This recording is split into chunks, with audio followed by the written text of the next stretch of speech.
بسم اللہ الرحمن الرحیم۔ السلام علیکم ورحمۃ اللہ وبرکاتہ۔ قابل احترام بھائیوں، دوست، بزرگوں، اللہ تعالی بہت بڑے کریم اور رحیم ہیں۔ حدیث شریف میں آتا ہے 24 گھنٹہ اللہ تعالیٰ اپنے دونوں ہاتھ پھیلاتے ہیں۔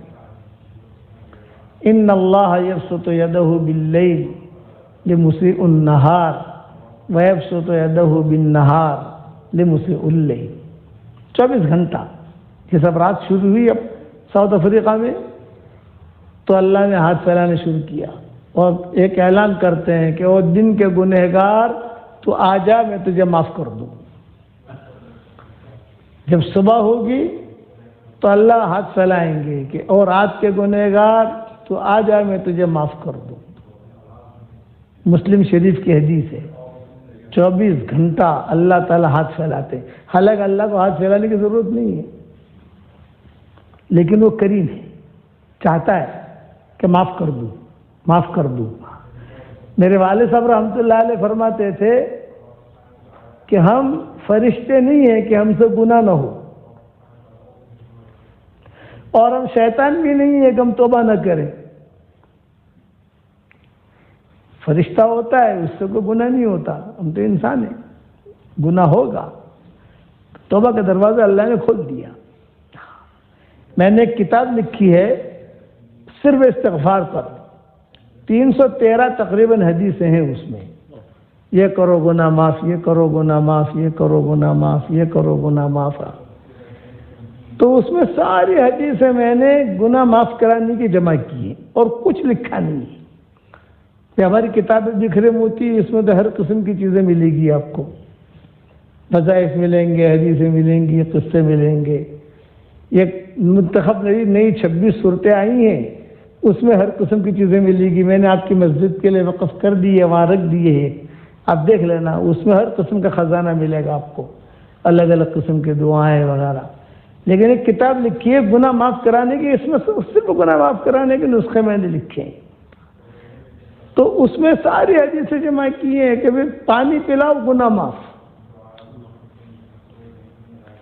آسمان کی طرف نظر اٹھا کر صرف اتنا کہہ دو کہ اللہ تو مجھے معاف کر دے، تیرے علاوہ کوئی معاف کرنے والا نہیں ہے۔ اے اللہ تو مجھے معاف کر دے، تیرے علاوہ کوئی معاف کرنے والا نہیں ہے۔ اے اللہ تو مجھے معاف کر دے، تیرے علاوہ کوئی معاف کرنے والا نہیں ہے۔ 3 مرتبہ آدمی آسمان کی طرف دیکھے اور اتنا جملہ کہے تو اللہ ہنس کر جواب دیتے ہیں، جا معاف کر دیا۔ سارے حوالے اس میں لکھے ہیں۔ اس کتاب کا نام ہے مایوس کیوں کھڑا ہے، اللہ بہت بڑا ہے۔ مایوس کیوں کھڑا ہے، اللہ بہت بڑا ہے۔ گلدستہ مغفرت وہ انگریزی میں بھی ہو گئی ہے، لیکن اب ہمارے پاس یہاں تو کوئی چیز ہے نہیں ہے، کتب خانے والے وغیرہ جو چھاپتے رہتے ہیں۔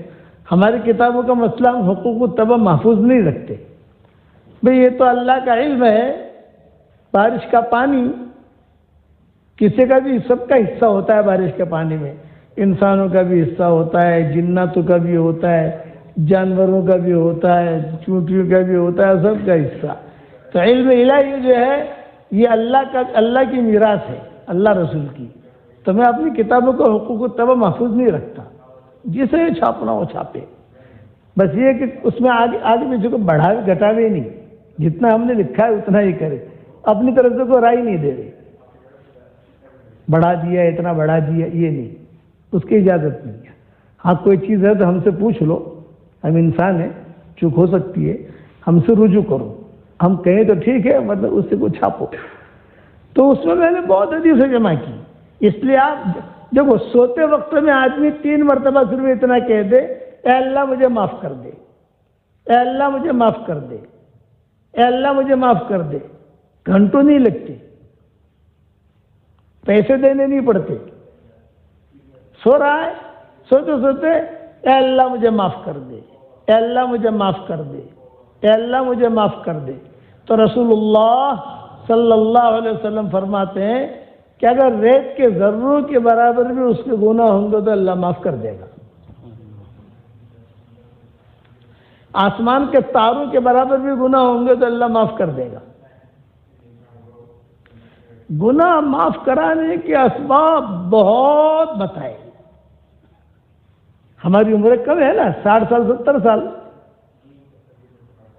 اوپر جو چلے گا وہ ایکسپائر ڈیٹ والا ہوگا، کہ دوا کا ایکسپائر ڈیٹ ہوتی ہے نا، کہ بھائی اب ایکسپائر ڈیٹ ہے، یہ چل رہا ہے، چل رہا ہے، جب تک چلے وہ چلے. تو اس لیے ہمارا بھاؤ بہت بڑا ہے. معلوم ہے کہ انسان گناہ کرے گا. آنکھوں کے گناہ ہوتے ہیں، کان کے گناہ ہوتے ہیں، زبان کے گناہ ہوتے ہیں. اللہ کہتے ہیں معاف کر دیں گے، جاؤ. کتنا آسان، سوتے وقت 3 مرتبہ صرف آدمی کہہ دے، کتنا آسان ہے. ترمذی کی حدیث ہے کہ کیا، اے اللہ مجھے معاف کر دے، اے اللہ مجھے معاف کر دے، اے اللہ مجھے معاف کر دے. سو رہا ہے اور 3 مرتبہ کہہ رہا ہے، 1 منٹ بھی نہیں لگتا. تو حدیث شریف میں فرمایا کہ ریت کے ذروں کے برابر، آسمان کے تاروں کے برابر بھی تیرے گناہ ہوں گے تو اللہ معاف کر دے گا. لو بلغ ذنوبک عنان السماء، حدیث شریف میں ہے، میرے بندے اگر تیرے گناہ آسمان اور زمین کا درمیانی حصہ بھر دیں، اتنا بڑا گنہگار تو کوئی نہیں ہو سکتا کہ تیرے گناہ آسمان اور زمین کا درمیانی حصہ بھر دیں اور آسمان کی چھتوں کو تیرے گناہ چھونے لگیں، ایک ندامت کا آنسو تو بہا دے گا، میری عزت کی قسم میں تیرے سارے گناہوں کو معاف کر دوں گا. اتنا بڑا پاپی تو کوئی نہیں ہو سکتا.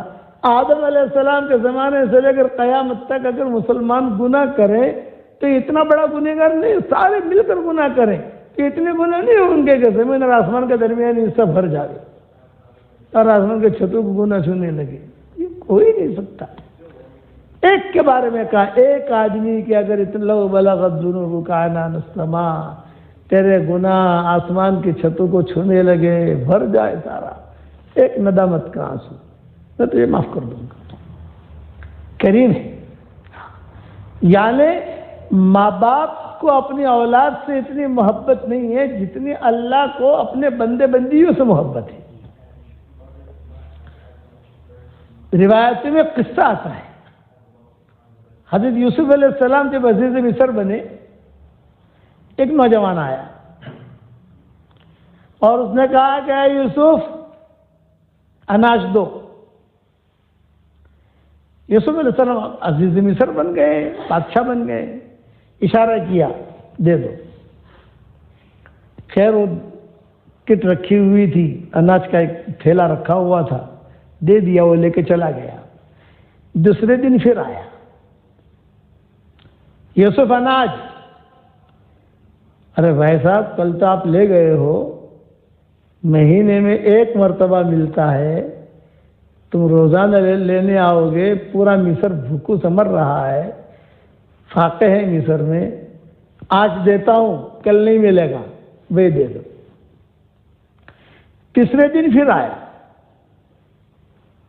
یوسف علیہ السلام کو غصہ آیا.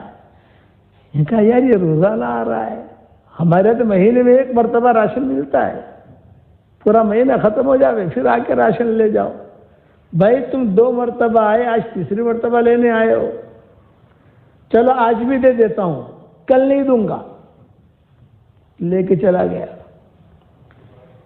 چوتھے دن پھر آ گیا یوسف اناج.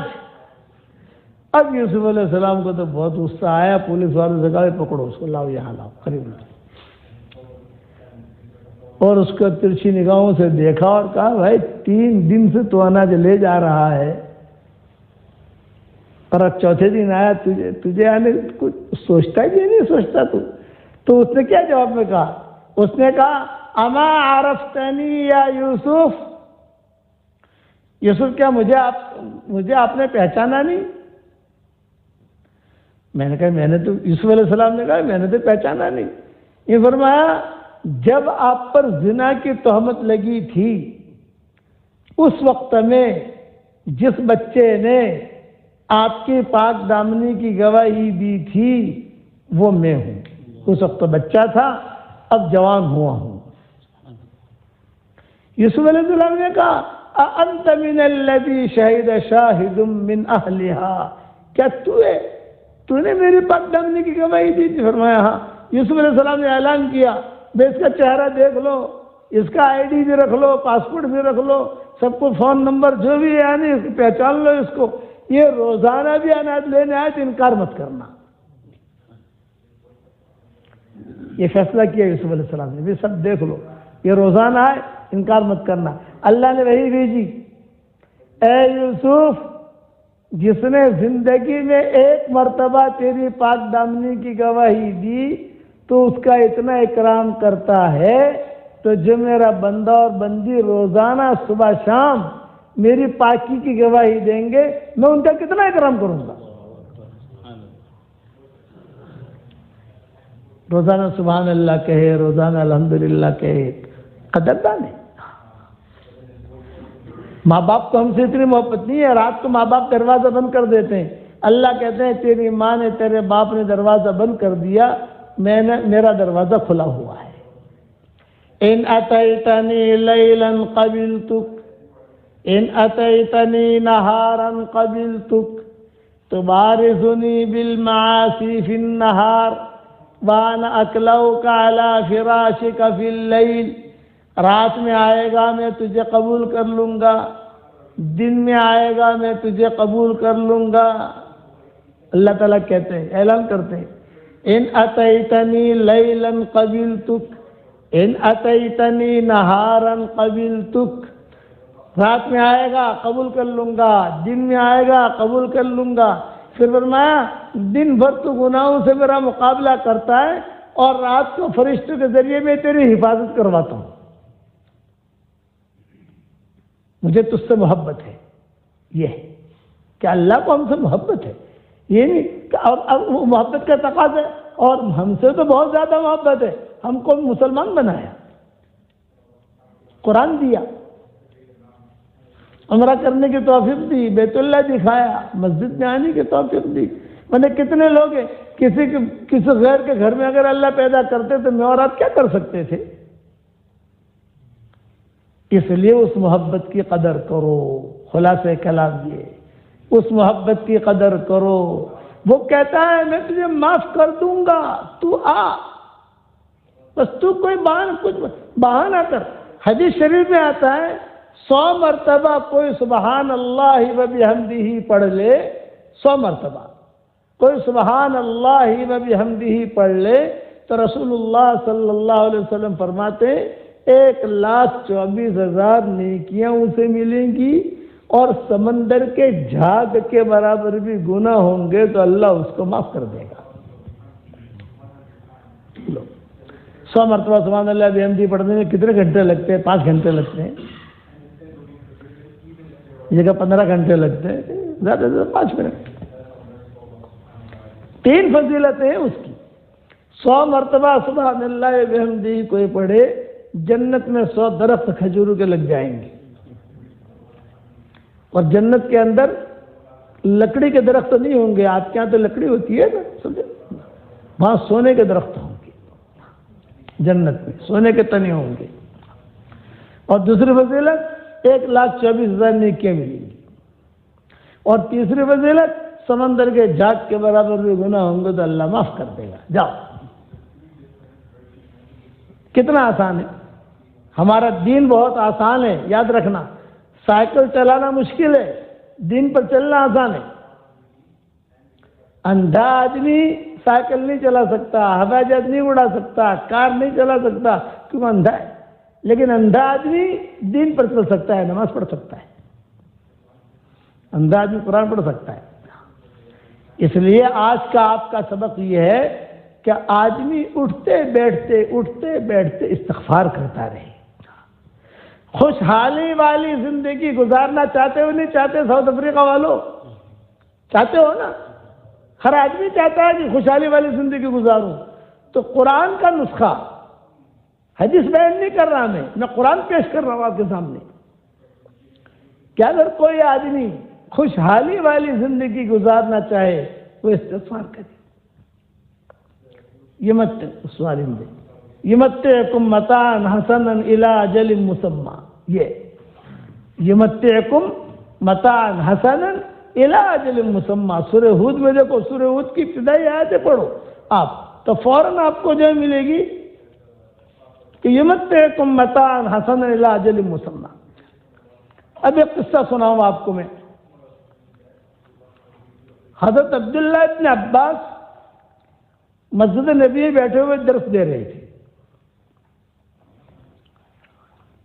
اور ایک ان کا شاگرد سب کے سامنے کھڑا ہوا، اور سب کے سامنے کھڑا ہو کر اس نے ایک سوال کیا۔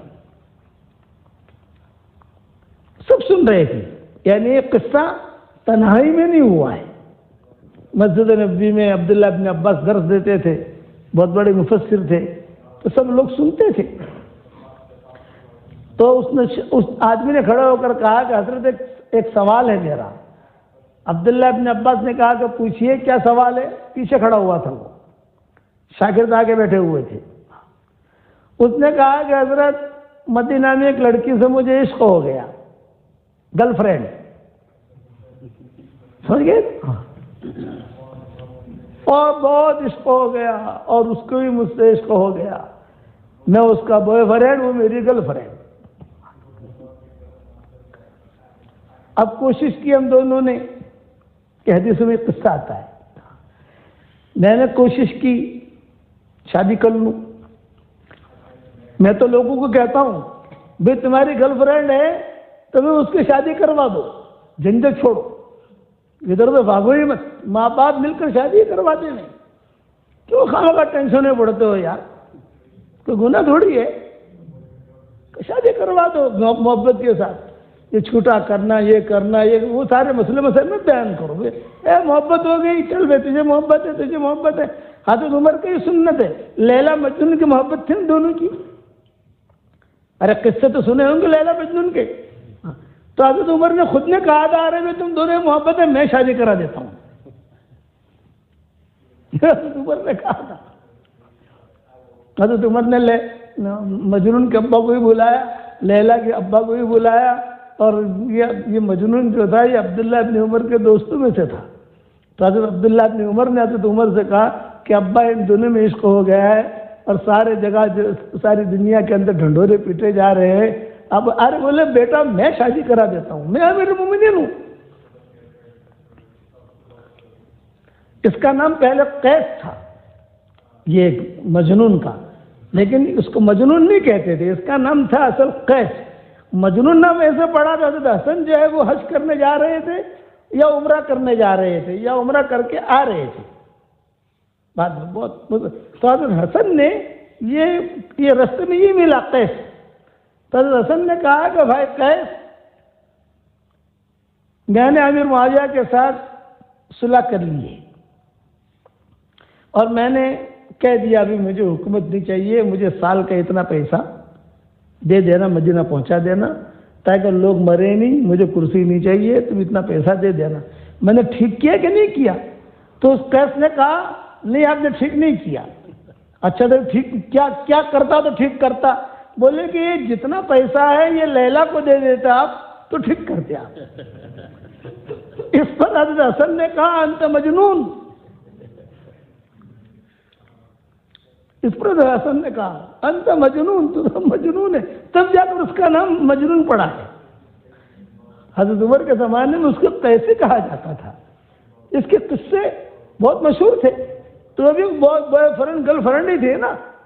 حضرت عمر نے کیا کہا میں شادی کرا دیتا ہوں، بڑا قصہ ہے لمبا۔ بلایا بھی حضرت عمر نے، لیلا کو بھی بلایا، مجنون کو بلایا۔ آج کل معلّہ جو ہے، معلّہ جب مدینہ منورہ سے تبوک جاتے ہیں تو ایک شہر آتا ہے، اس کا نام ہے معلّہ۔ آج کل سعودیہ کا بہت بڑا وہاں انہوں نے دھمال کر رکھی ہے سب، بہت، چونکہ وہاں سے وہ اسرائیل قریب ہے، بارڈریں ملتی ہیں، تو انہوں نے ایک نیا شہر بسا رہے ہیں وہاں، وہ لیلا مجنون کا گاؤں معلّہ۔ میں وہاں گیا ہوں اور میں نے وہاں بیانات بھی کیے ہیں۔ میں جب وہاں گیا تو میرے ساتھ ایک بڑے میاں ساتھ تھے، تو میں نے بڑے میاں سے کہا کہ چچا لیلا مجنون کے گاؤں میں آ گئے ہیں۔ تو چچا نے کہا ہاں مولوی صاحب کیا کہا؟ میں نے کہا لیلا مجنون کے گاؤں میں ہم آ گئے ہیں، آج ہمارا پروگرام لیلا مجنون کے گاؤں میں ہے، آدمی کا بیان ہوگا لیلا مجنون کا گاؤں۔ میں نے کہا ہاں چچا لیلا مجنون کا گاؤں۔ تو انہوں نے کہا وہ لیلا کا گھر کہاں ہے بتا دو۔ تو میں نے کہا چچا کبھی کبھی باسی کڑی میں بھی ابال آتا ہے، تم اتنے بڑے ہو گئے اور تم لیلا کا گھر دیکھ رہے ہیں، یہاں تو دنیا ہی بدل گئی ہے۔ تو عبداللہ ابن عمر مجنون کا دوست تھا، عبداللہ ابن عمر کی دوستی تھی مجنون سے۔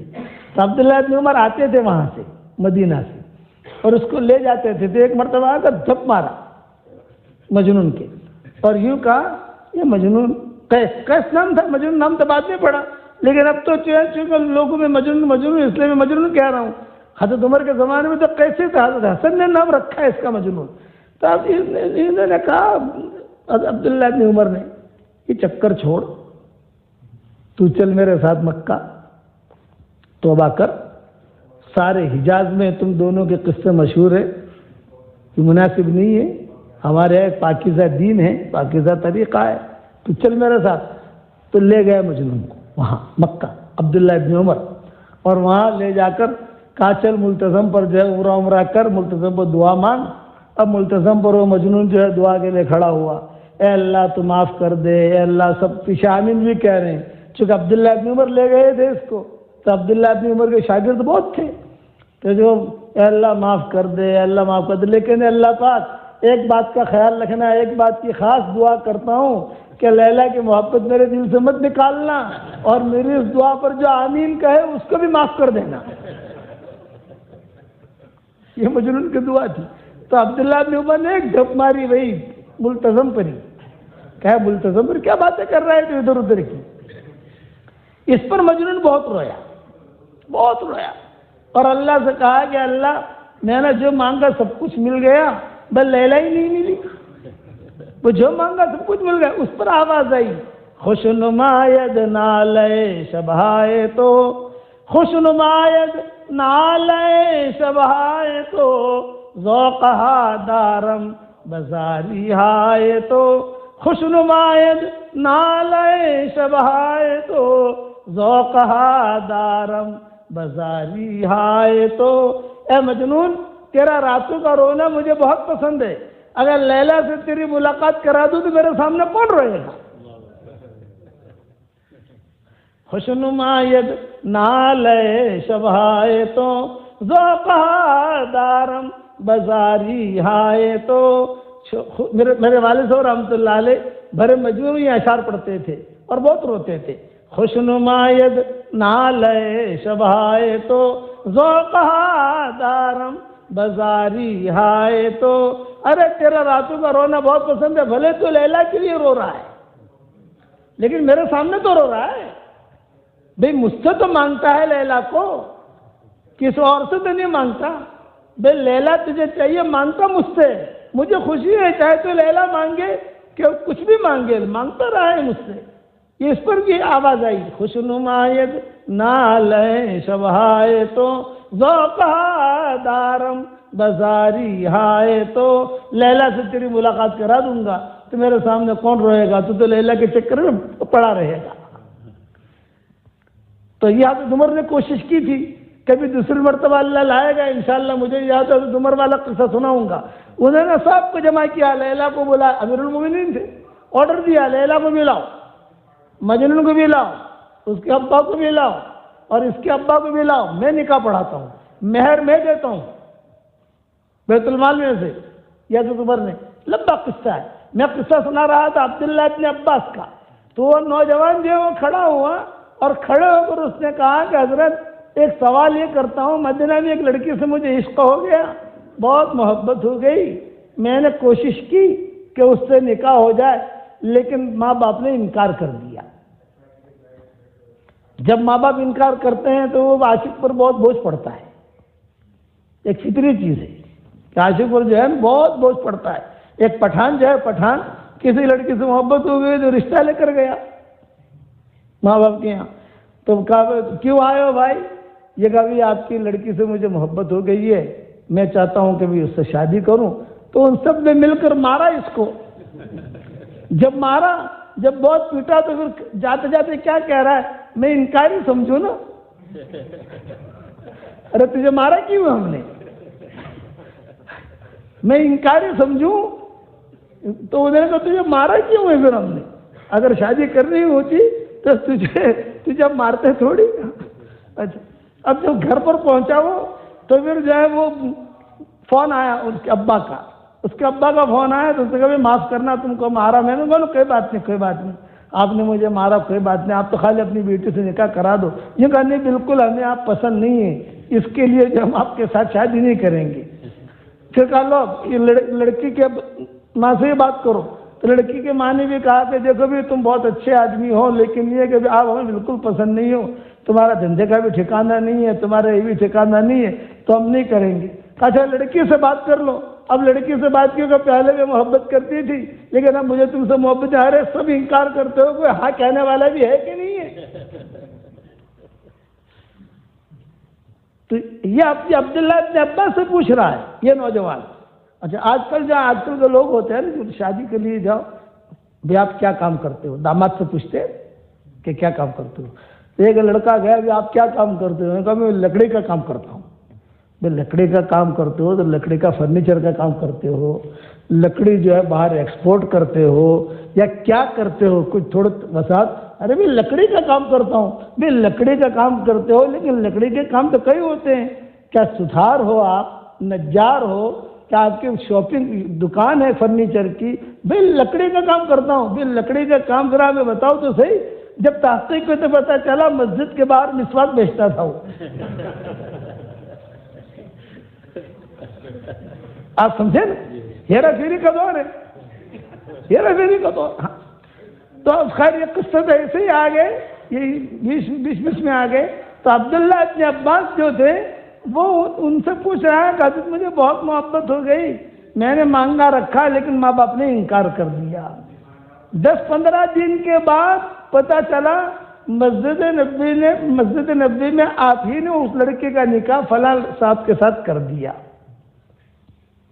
جب پتہ چلا کہ وہ لڑکی کا نکاح فلاں جگہ ہوا تو حضرت مجھے تو رات بھر نیند نہیں آتی تھی، بہت غصہ، بہت ٹینشن. چنانچہ میں تو رات کو اٹھا اور تلوار لی اور تلوار لے کر سیدھا لڑکی کے گھر میں گھس گیا اور وہاں جا کر میں نے اس لڑکی کو قتل کر دیا. حل من سبیل، یہ سوال ہے. حل من سبیل کیا مطلب؟ میری چھٹکارے کی کوئی شکل ہے کہ نہیں ہے؟ غصے میں تھا،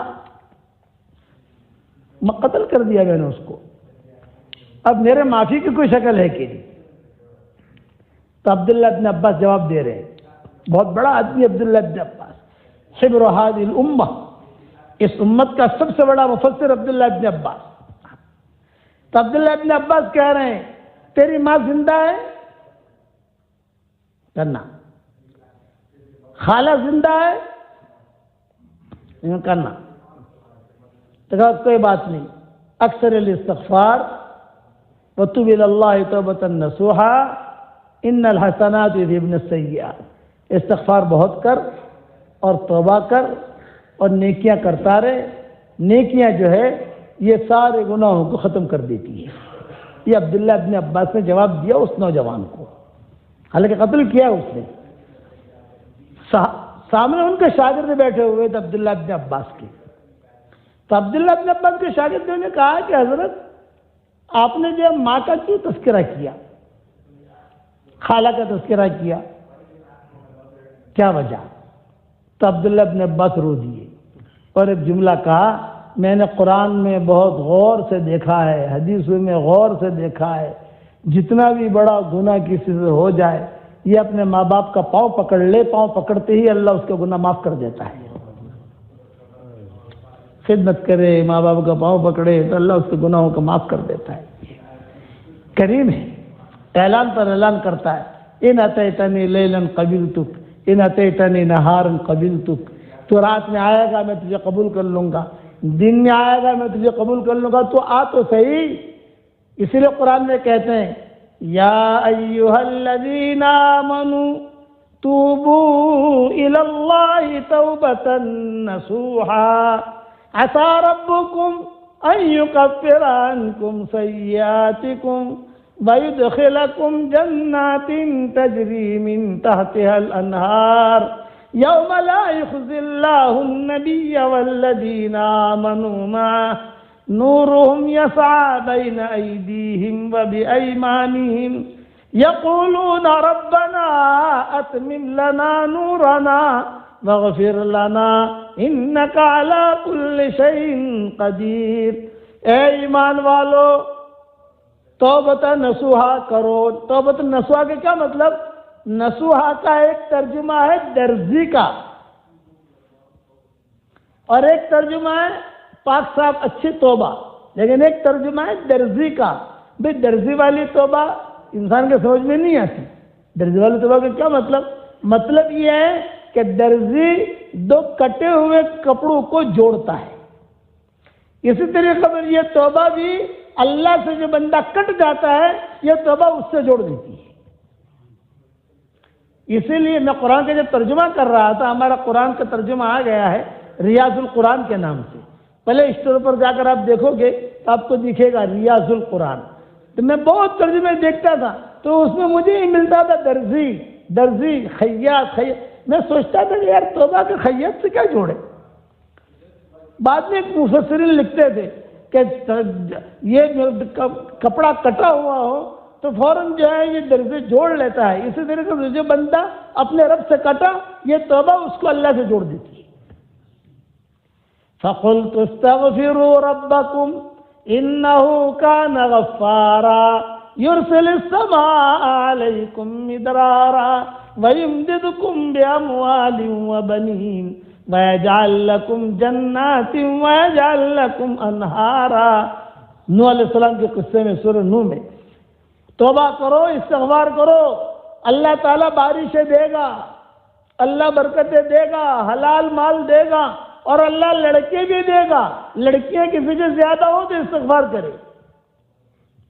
بنین کا مطلب ہے ایک یہ کہ لڑکے، آدمیوں کی جیسے لڑکوں کو ضرورت ہے اور اللہ تعالیٰ تمہیں بہت کچھ دے گا. وَمَا كَانَ اللَّهُ لِيُعَذِّبَهُمْ وَأَنْتَ فِيهِمْ وَمَا كَانَ اللَّهُ مُعَذِّبَهُمْ وَهُمْ يَسْتَغْفِرُونَ. پیارے نبی جی، آپ کے ہوتے ہوئے آپ کی امت پر عذاب نہیں آئے گا اور آپ کی امت استغفار کرے گی تو آپ کی امت پر عذاب نہیں آئے گا. خوشحالی والی زندگی گزارنا چاہتے ہو تو توبہ اور استغفار کرو. یمتعکم متاعا حسنا الی اجل مسمی. مسجد نبوی میں ریاض الجنہ میں بیٹھا ہوا اور ایک بہت بڑا آدمی، ساری بینکوں کا مینیجر، مدیر، سعودیہ میں جتنی بینکیں ہیں ان سب کا بڑا ہے، وہ میرے پاس آگے بیٹھ گیا. ساتھی تھا، دعوت کے کام میں لگا ہوا، اس کا گترا اور اس کے ساتھ کچھ لوگ بھی. میں جب اپنا پڑھنے پڑھانے سے فارغ ہوا تو میں نے دیکھا بھی کون ہے. دیکھا ارے شیخ کیف الحال کیف الحال. تو میں نے معانقہ کیا ماشاء اللہ. آپ اس نے کہا ٹھیک ہے. اب جو ہے اس نے مجھ سے کہا کہ مولانا ایک تھوڑی سی راز کی بات کرنی ہے آپ سے، پرائیویٹ بات، ریاض الجنہ میں. میں نے کہا کرو. تو اپنے جو اس کے شاگرد تھے یا اس کے باڈی گارڈ تھے ان سب کو تھوڑا پیچھے بٹھایا اور میرے کان میں اس نے کہا کہ مولانا ایک مسئلے میں بہت پریشان ہوں. میں نے کہا کیا پریشانی ہے؟ یوں فرمایا کہ الحمدللہ میری بیوی بہت دیندار ہے، بہت اچھی ہے، بہت خدمت کرتی ہے، وقت بھی لگایا ہمارے ساتھ جماعت کے اندر سب کچھ، لیکن مولانا بس یہ ہے کہتے ہوئے شرم بھی آتی ہے. یہ کہا الحمدللہ 6 لڑکیاں ہیں. کتنی بھائی؟ اب میں چاہتا ہوں کہ اللہ نے مجھے مال بہت دیا ہے، 1-2 لڑکے پیدا ہو جائے تو کہ وظیفہ بتاؤ. تو میں نے اس کو کہا بنات ادبا رکھا بھی لڑکیاں یہ تو برکت کی چیز ہے. تو اس نے کہا حضرت بہت برکت ہو گئی. وہ کہہ رہا حضرت بہت برکت ہو گئی. تو میں نے کہا کہ میں ایک وظیفہ بتاؤ تم کرو گے؟ دونوں میاں بیوی کو کرنا ہے کہ انشاءاللہ مولانا کریں گے. میں نے کہا 1000 دانے کے 2 تسبیح خرید لے باہر سے دہلوی سے. اس زمانے میں مسجد نبوی کے باہر ایک دہلوی ہوتے تھے اور ان کی جو تسبیح کی دکان تھی، 1000 دانے کی بھی رکھتے تھے، 500 دانے کی بھی رکھتے تھے اور 100 دانے کی بھی رکھتے تھے۔ میں نے کہا 1000 دانے کی تسبیح تو باہر نکلو گے یہاں سے باب ملک فہد سے تو دہلوی کی دکان لکھی ہوئی ہے دہلوی، تو وہاں جا کر کہو 1000 دانے کے 2 تسبیح لے لے، ایک تسبیح تیری ایک تسبیح تیرے بیوی کی، اور روزانہ تم دونوں میاں بیوی 1000 مرتبہ استغفار کرو، اللہم اغفر لی اللہم اغفر لی اللہم اغفر لی اللہم اغفر لی اللہم اغفر لی، اور اللہ تعالیٰ سے لڑکا مانگو، اللہ تعالیٰ تمہیں انشاءاللہ لڑکا دے گا۔ اس نے کہا طیب طیب ماشاءاللہ جزاک اللہ خیر، اس نے تصویر لے لی چلا گیا۔ 1 سال کے بعد میں مدینہ منورہ ایئرپورٹ پر اترا تو وہی بینک کا مینیجر، ساتھی تو ہمارے لینے کے لیے آئے ہوئے تھے، ہمارے ساتھی تو سیدھے سادھے ہوتے ہیں بیچارے بھی آتے لینے، وہ بھی آ گیا اجوا کھجور 2 کلو لے کر، اجوا کھجور اچھے والی وہ لے کر آیا۔ میں نے دیکھا، میں نے کہا یار ساتھی آئے ہیں یہ تو خیر سمجھ میں آتی ہے بات، لیکن یہ بڑا آدمی آ گیا لینے کے لیے، حکومت کی نگاہیں بھی جائیں گی بھی اتنا بڑا آدمی ان کو لینے کے لیے کیسے آیا؟ اور یہ آیا السلام علیکم شیخ، الحمدللہ السلام علیکم شیخ، اور میرے کان میں کہا الحمدللہ حسن حسین۔ سمجھ گئے ساؤتھ افریقہ والوں؟ جڑواں بیٹے اللہ نے دیے حسن حسین۔ میں نے کہا چل مبارک، ساتھی تو سمجھے نہیں، وہ چلا گیا اپنی کار لے کر اور ہم اپنی جگہ چلے گئے۔ دوسرے سال میں آیا تو وہی 2 کلو اجوا کھجور لے کر آیا ہو اور میرے کان میں کہا الحمدللہ محمد احمد۔ 4 لڑکے ہو گئے استغفار کی برکت۔ تیسرے سال آیا تو وہ کھڑا تھا اجوا کھجور لے کر، السلام علیکم شیخ، وعلیکم السلام، الحمدللہ شیخ عبداللہ عبد الرحمن۔ آپ لوگ سمجھ گئے نا، سمجھدار ساؤتھ افریقہ والے تو آج کل زیادہ سمجھدار ہو رہے ہیں ماشاءاللہ۔ چوتھے سال آیا تو وہ آیا تو صحیح لیکن بغیر اجوا کھجور کے آیا۔ تو میں نے پوچھا این الاجوا، تو اجوا کہاں؟ تو ہر سال اجوا لاتا تھا، اجوا کہاں ہے بھائی؟ تو اس نے کہا میری بیوی کا انتقال ہو گیا اور بقی میں دفن ہو گئی۔ یہ استغفار کی برکت۔ فَقُلْتُ اسْتَغْفِرُوا رَبَّكُمْ إِنَّهُ كَانَ غَفَّارًا يُرْسِلِ السَّمَاءَ عَلَيْكُمْ مِدْرَارًا وَيُمْدِدْكُمْ بِأَمْوَالٍ وَبَنِينَ وَيَجْعَلْ لَكُمْ جَنَّاتٍ وَيَجْعَلْ لَكُمْ أَنْهَارًا، باغ بھی دے گا، وقت پر بارش بھی دے گا، نہریں بھی دے گا، حلال مال بھی دے گا، حرام مال نہیں۔ عام طور سے جب کسی کے پاس مال بہت زیادہ ہوتا ہے اس میں حرام کا خدشہ بہت رہتا ہے، حلال مال زیادہ نہیں ہوتا، حلال مال کم ہوتا ہے، یہ اصول ہے۔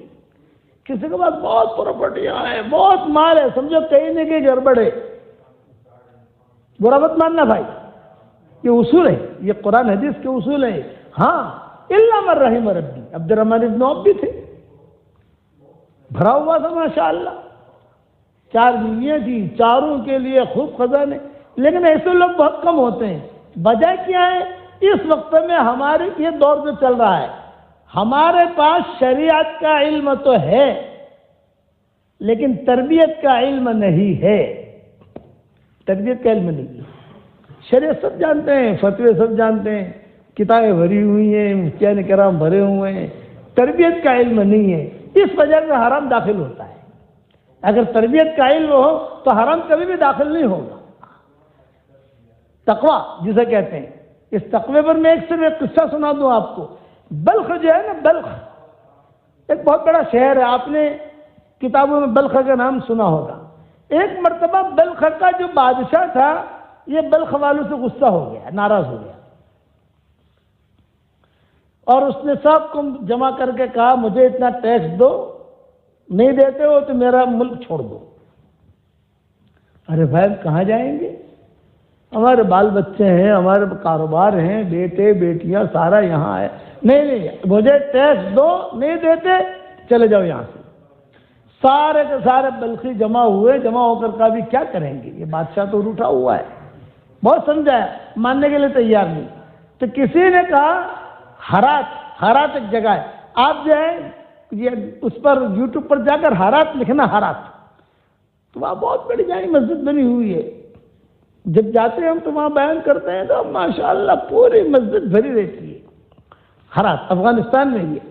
وہاں ایک عورت ہے، ایک لڑکی ہے، تم اس کے پاس چلے جاؤ، وہ تمہاری مدد کرے گی. ارے پورے بلخ کا ٹیکس ایک لڑکی کیسے ادا کرے گی؟ میں جو کہتا ہوں تم کرو، تم جاؤ، خالی تمہارا کام ہے جانا، اور اس کا یہ ایڈریس ہے، یہ فون نمبر تو زمانے میں تھا نہیں، لیکن سمجھانے کے لیے کہہ رہا ہوں کہ یہ ایک ایڈریس ہے، فلاں جگہ تمہیں ملے گی، تم جاؤ، جا کر یہ بات رکھو. تقویٰ کسے کہتے ہیں وہ سمجھاتا ہوں، تربیت کا علم کسے کہتے ہیں وہ سمجھاتا ہوں. آج شریعت کا علم تو بہت ہے، تربیت کا علم نہیں ہے. خیر یہ لوگ گئے وہاں، آپا ہم بڑے پریشان ہیں، یہ ہے وہ ہے. کیا پریشانی ہے؟ یہ کہ بلخ کا جو بادشاہ ہے وہ ناراض ہو گیا، اور اس نے جو ہے یہ اعلان کر دیا کہ ٹیکس دو یا بلخ چھوڑو. تم لوگ گھبراؤ مت. ایک چادر جا کر لائی اندر سے، چادر، اور یہ چادر دی. یہ کہا یہ چادر بیچو، اور یہ چادر بیچ کر تمہارا سارا ٹیکس ادا ہو جائے گا انشاءاللہ، اور پیسہ بچے گا تو اس سے جو مسجد وغیرہ بنا دینا، تم جاؤ. اب وہ جو تھے سیدھے سادھے بیچارے مولوی لوگ تھے، انہوں نے کہا یار یہ چادر کے کیا ویلی ہے؟ کہا تو ویلی نہیں، تم بادشاہ کو جا کر دیکھا، وہ سمجھ جائے گا. خیر یہ لے کر بادشاہ کے پاس آئے. بادشاہ سلامت یہ چادر ہے، آپ جو ہے اس میں سے اس کو بیچو، رقم دو ہم کو، ٹیکس لے لو، باقی رقم واپس کرو جو بھی ہے. بادشاہ نے کہا یہ رقم تم لائے کہاں سے؟ یہ چادر لائے کہاں سے تم؟ ہاتھ سے لائے، وہاں ایک لڑکی دیا. اچھا وہ اتنی سخی ہے؟ تو میں تو بادشاہ ہوں، میں تو اس سے زیادہ سخی ہوں. جاؤ سب کے ٹیکس معاف، سب کے ٹیکس معاف کر دیجیے. اب یہ چادر کا کیا کرنا؟ ہیرا پھیرے والے لوگ تو تھے نہیں. آپ سمجھ گئے کہ نہیں؟ اللہ معاف کرے اگر آج کے زمانے کا ہوتا تو ارے آپ پاس જ જાણીએ છે, બીજા કઈને કઈ ખબર નથી, એ છોકરીનું શું ખબર શું થાય છે, આપણે ગજવામાં નાખી દેશું. آج تو اللہ معاف کرے 5 جوتے بھی کوئی نہیں چھوڑتا. 5 جوتے، میں 5 جوتے کی مثال اس لیے دیتا ہوں کہ 4 تو چلو سمجھ میں آتا ہے، لیکن کوئی ایک پاؤں کا بھی رہے گا تو بھی لے لینا، آنے تو جاتا ہے. اللہ والے لوگ تھے، انہوں نے کہا نہیں ہمارا ٹیکس تو معاف ہو گیا، ابھی تو لڑکی کا حق ہے، واپس جا کر دے دو اس کو. چنانچہ یہ لوگ آئے. آپا اللہ آپ کو جزائے خیر دے، ہمارا کام بن گیا الحمدللہ، یہ آپ کی چادر آپ کو واپس، یہ چادر لے لو آپ. وہ تو کہا نہیں، یہ چادر باہر ہی رکھو. جس چادر پر غیر محرم کی نظر پڑی وہ چادر میرے گھر میں نہیں آ سکتی. اس چادر پر غیر محرم کی نظر پڑی ہے، اب میں میرے گھر میں نہیں آ سکتی. آپ ہم کیا کریں؟ یہ کہ اس کو بیچو اور اس کی جو ہے تم مسجدیں بناؤ. کتابوں میں لکھا ہے ہزاروں مسجدیں بنی اور ہزاروں یہ مسافر خانے. اور اس کا کیا؟ چادر والی مسجد نمبر 1، چادر والی مسجد نمبر 2، چادر والی مسجد نمبر 3، چادر والا مسافر خانہ نمبر، وہ چادر. اب وہ چادر جو تھی وہ کیا تھی، کیسے اس کے پاس آئی؟ جنات کے بادشاہ سے اس کی شادی ہوئی طواف کرتے کرتے. یہ لمبا قصہ ہے، جب میرا وقت پورا ہو رہا ہے زیادہ بیان نہیں کر سکتا. میں دوسری مرتبہ آؤں گا تو سناؤں گا انشاءاللہ. اب جو ہے ہرات میں ایک بہت بڑی مسجد بنی، بہت بڑی مسجد، جامع مسجد. ابھی بھی وہ ہے، اس وقت میں بھی ہے، وہاں کام بھی چل رہا ہے. تو جس نے وہ مسجد پوری کی اس نے کہا یار اتنی بڑی مسجد بن گئی ہے یہ، تو اس کا امام جو ہے وہ بھی ایسا ہونا چاہیے. بھئی اس کا امام اس مسجد کی شان میں ہوتا ہے تو ہونا چاہیے. لوگوں سے مشورہ کیا، وہ لڑکے کا تو انتقال ہو گیا اور اس کی تو مسجدیں بن گئی سب جگہ، مسافر خانے بن گئے، کسی کے گھر بن گئے، جو بھی ہوا ہو. یہ مسجد کے لیے کوئی امام، تو لوگوں نے کہا کہ امام رازی کے پاس جاؤ، تفسیر رازی جنہوں نے لکھی ہے، تم وہاں جاؤ. اور وہاں جا کر ان سے درخواست کرو کہ اتنی بڑی مسجد ہے، تمہیں مسجد آ کر سنبھالو۔ اب بادشاہ اس دور کا غوری تھا، غوری نام بھول رہا ہوں میں، غوری نام آپ کتاب میں پڑھ لینا، غوری غوری۔ تو بادشاہ، اس کے ساتھ اس کی فوج، اس کی لشکر، یہ سارے کے سارے امام رازی کے گاؤں میں گئے، شہر میں۔ امام رازی تفسیر رازی لکھتے بھی تھے اور اس کا درس بھی دیتے تھے۔ جب درس دیتے تھے تو پورا شہر میں سناٹا ہوتا تھا، کوئی گھومنے پھرنے والا نہیں ملتا تھا، سب امام صاحب کی تفسیر میں بیٹھتے تھے، سب۔ پورے شہر میں نہ رکشہ ہے، نہ کار ہے، نہ کوئی فروٹ والا ہے، نہ دکان کھلی ہے، کچھ بھی نہیں، ایک دم سناٹا۔ تو لوگ سمجھتے تھے کہ درس ہو رہا ہے۔ جب درس پورا ہو جاتا تو پھر سب جگہ چہل پہل چہل پہل، پانی لا رہے، کھانا آ رہا ہے، فروٹ آ رہے ہیں، یہ سب شروع ہو جاتے، مطلب کہ درس پورا ہو گیا۔ بادشاہ جب پہنچا وہاں تو درس ہو رہا تھا۔ ارے بھی شہر میں تو کوئی ہے ہی نہیں، درس ہو رہا ہے امام صاحب کا، امام صاحب کا درس ہو رہا ہے۔ وہ بھی آ کے بیٹھ گیا۔ جب بیٹھا تو لوگوں نے دیکھا بادشاہ آیا ہے۔ امام رازی کے کان میں کہا کہ اس ملک کا بادشاہ آیا ہے آپ کے درس میں۔ اچھا بادشاہ آیا ہے، ہمیں ملنا چاہیے، بڑا آدمی ہے۔ چنانچہ امام راضی کھڑے ہوئے، وہ بادشاہ سامنے سے آ گیا، مسافہ کیا، بیٹھے، اکرام کیا۔ ماشاءاللہ آپ اتنے دور سے کیسے آئے آپ؟ یہ فرمایا تو آپ کو لینے آیا ہوں، ہمارے ہاں بہت بڑی جائے مسجد تیار ہے اور وہاں آپ چلیں، وہیں قیام کریں، لوگ بہت فائدہ اٹھائیں گے آپ کے علم سے، اور آپ کو لینے آیا ہوں۔ تو امام راضی نے کہا نہیں بھی، میں تو میرے گاؤں میں ہی ٹھیک ہوں، یہاں کہ اتنا لمبا سفر کروں، میرے شاگرد ہیں، میرا سب سیٹ اپ ہے یہاں، میں معذرت کرتا ہوں، کسی کوئی شاگرد دے دو۔ بولے کوئی شاگرد ایسا نہیں ہے میرے ذہن میں تو یہ امانت کو سنبھال سکے، بڑی چیز ہے، میں نہیں آ سکتا۔ لیکن وہ خادم لوگ ہوتے ہیں نا، خادم لوگ یہ زیادہ ہوشیار ہوتے ہیں، تو انہوں نے بادشاہ سے کہا کہ حضرت نہیں آئیں گے، ایک ترتیب ہے، اگر وہ تم کہو تو شاید مان لیں کہ کیا۔ یہ کہا حضرت سے یہ کہو کہ حضرت مسجد تو بن گئی ہے لیکن قبلے میں اختلاف ہے، بعض لوگ کہتے ہیں قبلہ یوں ہے، بعض کہتے ہیں قبلہ یوں ہے، بعض کہتے ہیں قبلہ یوں ہے، تو مسلمانوں کے قبلے کا مسئلہ ہے اور آپ ہی وہ قبلے کا مسئلہ حل کر سکتے ہیں اور کوئی نہیں کر سکتا۔ ہاں، دوسرے دن بادشاہ درس میں آیا اور امام صاحب سے کہا کہ حضرت آپ کو لینے میں اس لیے آیا ہوں کہ مسجد بہت شاندار بنی ہے اور بہت عالیشان، اور وہ ہرات والی لڑکی جو بھی ہے، قصے جو مشہور تھے قصے، تو فرمایا کہ حضرت ہمارے یہاں قبلے میں اختلاف ہے، کچھ علماء کہتے ہیں قبلہ یوں ہے، کچھ علماء کہتے ہیں قبلہ یوں ہے، کچھ علماء کہتے ہیں قبلہ یوں ہے، آپ آؤ گے تو آپ پر سب متفق ہو جائیں گے۔ کہ امام راضی نے کہا کہ ہاں بھائی، اگر مسلمانوں کا قبلے کا مسئلہ ہے تو میں سفر کروں گا۔ راضی ہو گئے امام راضی، لیکن میں اکیلا نہیں آ سکتا، میرے ساتھ میرے شاگرد بھی آئیں گے، لمبا سفر ہے اور مجھے چلتے چلتے میں روزانہ درس بھی دیتا جاؤں گا، وہاں پہنچ کر تمہارے قبلے کا مسئلہ حل کر کے واپس آ جاؤں گا۔ ٹھیک ہے، شاگرد لے لو۔ شاگرد ہوتے ہیں جیسے امام ابو حنیفہ کے 50 شاگرد تھے، ٹاپ 1 50 شاگرد۔ سب سے پہلا نام تھا امام ابو یوسف کا، دوسرے نمبر پر امام محمد کا، تیسرے نمبر پر امام ظفر کا، 19ویں نمبر پر عبداللہ بن مبارک تھے، 19واں نمبر تھا ان کا، عبداللہ بن مبارک کا۔ تو ایسے ان کے بھی شاگرد تھے، سب شاگردوں کو لیا اور سب کو کہا کہ چلو۔ تو بادشاہ نے بہت اکرام کیا ان لوگوں کا، اور بہت سفر میں بھی ساتھ رہا، اور وہاں پر پہنچے، وہاں پہنچ کر جو ہے ہر قسم کے کمرے تیار کیے گئے، کھانا خود بادشاہ کھلاتا تھا، فروٹ رکھتا تھا۔ تو شاگرد کہنے لگے بھائی بڑی مزے کی زندگی ہے یار، وہاں تو ہمارے یہاں تو اتنے فروٹ ملتے ہیں، نہیں تو یہاں تو مل رہے۔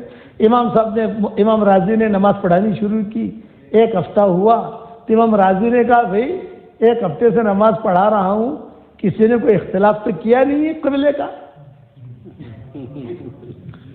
بھائی کوئی آتا کہ آپ غلط نماز پڑھا رہے ہیں؟ ہفتہ 10 دن ہو گئے، کسی نے پوچھا ہی نہیں۔ تو بادشاہ نے کہا کہ حضرت آپ کے آنے پر سب متفق ہو گئے، اچھا وہ جب سب متفق ہو گئے تو کام ہو گیا، میں واپس جا رہا ہوں. بھائی میں تو آیا اس لیے کہ تک لڑائی نہ ہو، اب میں واپس جا رہا ہوں. بادشاہ نے کہا کہ نہیں حضرت آج یہی رہیے، اور شاگردوں نے بھی کہا کہ حضرت یہ ایسے مزے والی زندگی کہاں ملے گی، بہترین کھانا بادشاہ خود کھلاتا ہے، یہی رہیے. تب جا کر امام راضی نے وہاں قیام کیا اور وہی ان کا انتقال ہوا، وہی ان کی قبر ہے. یہ چادر والی لڑکی تقویٰ کہ جس غیر محرم کی نظر پڑی ہے، میں اب میرے گھر میں نہیں آ سکتی ہوں. اب چادر کیسے آئی، اتنی مہنگی چادر، وہ جنات کا بادشاہ. اب وہ تو لمبے چوڑے تفصیل ہیں. میں آپ حضرات سے اتنا کہتا ہوں کہ استغفار کی کثرت کرو گے انشاءاللہ. اور آپ حضرات کے ایک ہدیہ دینا چاہتا ہوں، قبول کرو گے انشاءاللہ. اس ہدیے کا نام ہے دیندار، جاندار، شاندار، مالدار. کتنے نام ہے بھائی؟ 4 نام. دیندار، جاندار، شاندار، مالدار. اور وہ ہدیہ یہ ہے، حدیث شریف میں آتا ہے 10 مرتبہ سورہ اخلاص پڑھو تو جنت میں ایک محل تیار ہو جاتا ہے. 10 مرتبہ. حضرت عمر نے کہا حضرت 10 مرتبہ سورہ اخلاص پڑھنے سے جنت میں ایک محل تیار ہوتا ہو تو میں تو بہت محل بناؤں گا. تو حضور صلی اللہ علیہ وسلم نے فرمایا جتنے تجھے بنانے ہو بنا. کہ حضور نے فرمایا تو بناتے بناتے تھکے گا، اللہ دیتے دیتے نہیں پھینکے گا. تو میں کہتا ہوں کہ اب آپ نے جو مڈل برگ میں بہت پراپرٹیاں بنا لی، ساؤتھ افریقہ میں بہت پراپرٹیاں بنا لی، مکانات بنا لیے، فلیٹ بنا لیے، باغ بنا لیے، فارم بنا لیے. اب میں کہتا ہوں جنت میں بھی پراپرٹی بناؤ گے انشاءاللہ. اس لیے میری طرف سے ہدیہ یہ کہ 313 مرتبہ روزانہ سورہ اخلاص پڑھنے کی عادت ڈالو. 31 بنگلے روزانہ تیار ہوں گے انشاءاللہ. کتنے بنگلے بھائی؟ 31 بنگلے. اور کوئی انکم ٹیکس والا فون نہیں کرے گا آپ کو. آپ دنیا میں اگر 2 بنگلے بھی خرید لو نا تو میسج آتا ہے نہیں آتا ارے آٹلا بدا پیسہ لائیے کیا جی، بے پلاٹ لے لیدا، بے باغ لے لیدا، پیسہ کہاں سے لائے تو. وہاں 31 بنگلے روزانہ تیار کرو گے انشاءاللہ بھائی. اس کے بعد جو دعا مانگو گے اللہ آپ کی دعا قبول کرے گا. میں نے اب ڈاکٹر نہیں ہماری شکاگو میں، اس نے جب میں نے بیانات میں کہتے تو لوگ یوٹیوب پر دیکھتے رہتے ہیں، ہمارا واٹس ایپ کا سبق بھی چلتا رہتا ہے، یہاں پر بھی پہنچتا ہوگا کہیں نہ کہیں سے انشاءاللہ. تو اس نے کہا مولانا میں نے 10 لاکھ مرتبہ پڑھا سورہ اخلاص، 10 لاکھ مرتبہ. اور پھر یہ کہا کہ مولانا 10 لاکھ مرتبہ پڑھا، بنگلے تو میرے بہت تیار ہو گئے، لیکن مول صاحب کے بھاڑو آپ سے کہ نہیں آ گئے، کہیں انکم دھسے کہ نہیں، پیسہ ریٹرن کہ اپنا بال ماریے دیوار پر بال پاچھو آوے نے تو دھندا میں ہوئے رہے جو ہے نے عام پیسہ ناکھو تو پیسہ پاچھا آوا جوئے. کہ یہ کہا کہ مولانا تو میں نے کہا جنت کے اندر اس کا ریٹرن تو نہیں ہوگا، بھاڑا تو نہیں آئے گا. تو مولانا اتنے زیادہ بنگلے کریں گے کیا؟ میں نے کہا بیٹا فکر مت کر، جب انشاءاللہ جنت میں جائیں گے تو بیٹھ کر مشورہ کر لیں گے انشاءاللہ. تو آپ لوگ بھی کرو گے انشاءاللہ بھائی. ہاں سورہ اخلاص. ایک ہی بات کہتا ہوں، بے حساب مرتبہ سورہ اخلاص پڑھو، اللہ بے حساب دے گا اور اللہ نواز دے گا. کون پڑھے گا انشاءاللہ بھائی؟ واہ واہ واہ واہ. اور یہ میری تصویر ہے، اس کا نام بھی ہے جاندار، شاندار، مالدار، دیندار. پورے مجموعے کو تو دے نہیں سکتا، میرے سامنے بیٹھے ہیں ہمارے محترم، ان کو دے دیتا ہوں. یہ بیچارہ آدھے گھنٹے دور سے بیان سننے کے لیے آئے ہیں، کبھی آدھا گھنٹہ دور رہتا ہوں. چلو یہ بھی محبت ہے الحمدللہ. یہ تصویر جو ہے یہ بھی جاندار، شاندار، مالدار، دیندار ہے. ہے بول آپ سے میں کہتا ہوں کہ اللہ تعالیٰ دعائیں بھی قبول کرے گا، سب کرے گا. پڑھو گے انشاءاللہ بھائی. اچھا اب ایک حدیث سن لو. ایک صحابی سورہ اخلاص بہت پڑھتے تھے. آپ نے فرمایا ابھی پوچھو اتنا کیوں سورہ اخلاص پڑھتے ہیں، یہ کیا بات ہے؟ لہٰذا مجھے بہت پسند ہے، اللہ کی تعریف ہے اس کے اندر، اللہ کی بڑائی ہے. آپ نے فرمایا جاؤ اگر تم کو اس سے دوستی ہے، محبت ہے تو اللہ بھی تم سے محبت کرتا ہے. آپ زیادہ پڑھو گے تو اللہ بھی محبت کرے گا. پڑھو گے انشاءاللہ بھائی. اب ہمارا دعوت کا کام یہ سدا بہار ہے. اللہ کے راستے میں نکلو، 3 دن کے لیے نکلو، 1 چلے کے لیے نکلو، 3 چلے کے نکلو، مسجد جماعت میں بیٹھو، جماعتیں آوے اس کی نصرت کرو، میں آپ لوگوں کا نام تو نہیں لکھاؤں گا، وقت ہو گیا، صبح سویرے ہمارا سفر بھی ہے، بس اتنا میں آپ سے درخواست کرتا ہوں، اللہ کے راستے میں جانے کے لیے کون کون تیار ہے؟ ہاتھ اٹھا دو خالی سے۔ ماشاء اللہ، لو یہ تو بہت بڑی چیز ہے، 100% تشکیل ہے ماشاء اللہ۔ نکلتے رہنا، مستورات کے ساتھ بھی نکلو، بغیر مستورات کے بھی نکلو، مسجدہ جماعت میں بیٹھو، 3 دن تک کم سے کم لگاؤ، سب لگاؤ، کم سے کم لگاؤ گے بھائی انشاءاللہ اللہ تعالیٰ عمل کرنے کا توفیق عطا فرمائے۔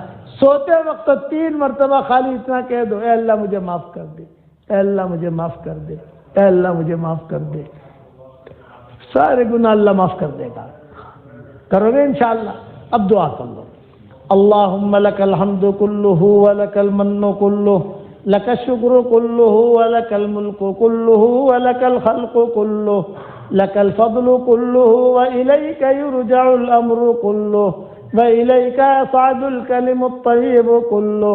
اللہم لک الحمد بالاسلام، لک الحمد بالایمان، لک الحمد بالقرآن، لك الحمد حتى ترضى، لك الحمد إذا رضيت، لك الحمد بعد الرضا۔ اللهم صل على سيدنا محمد بن عبد الله القائم بحق الله، ما ضاق أمر إلا فرجه الله۔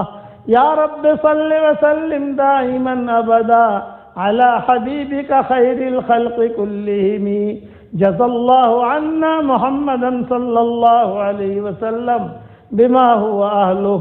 اللهم اجعل ثارنا على من ظلمنا وانصرنا على من عادانا، ولا تجعل مصيبتنا في ديننا، ولا تجعل الدنيا أكبر همنا ولا مبلغ علمنا ولا إلى النار مصيرنا، واجعل الجنة هي دارنا وقرارنا، ولا تسلط علينا بذنوبنا من لا يخافك فينا ومن لا يرحمنا۔